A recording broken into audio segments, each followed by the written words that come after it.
The do's and don'ts of the breastfeeding are, in the do's of the breastfeeding practices, we say the mother, hydrate yourself well, eat balanced diet, do not maintain a breastfeeding schedule, feed the baby as and when the baby demands, and support your other mothers morally and emotionally when they need any help is what the important do's are.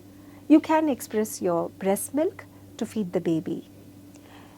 Don'ts of the breastfeeding are, do not bottle feed the baby, avoid smoking, avoid alcohol, avoid any food that contains caffeine, avoid fish which contains increased level of mercury like swordfish, mackerel or shark. Do not get demotivated that you are not able to breastfeed properly. Always seek in for help from your healthcare provider or a lactation consultant to go through this process of breastfeeding.